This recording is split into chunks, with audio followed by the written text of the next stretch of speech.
Disc joki Natalie Holscher akhirnya meminta maaf kepada Erika Charlina melalui direct message, DM, Instagram.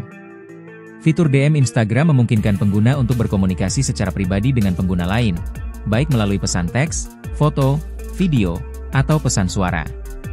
Permintaan maaf Natalie Holscher ini merupakan buntut aksinya memparodikan orang hamil, dinilai sebagai bentuk sindiran pada Erika Charlina. Parodi adalah tindakan meniru atau meniru karya lain, seperti musik, film, atau tulisan, dengan tujuan humor atau ejekan. Biasanya, parodi meniru gaya atau ciri khas dari karya yang ditiru, tetapi dengan cara yang berlebihan atau konyol untuk menciptakan efek komedi. Polemik bermula dari pengakuan mengejutkan Erika dalam podcast Deddy Corbuzier yang tayang pada 18 Juli 2025. Dalam tayangan itu, Erika mengungkap dirinya tengah mengandung 9 bulan, diduga hasil hubungan dengan mantan kekasihnya. Meski tak menyebut nama, publik dengan cepat mengaitkan sosok itu dengan DJ Panda. Konten parodi itu dilakukannya bersama pria yang akhirnya mengaku menghamili Erika, yakni DJ Panda. Dalam video parodinya, Natalie tampil mengenakan daster berpura-pura menjadi wanita hamil.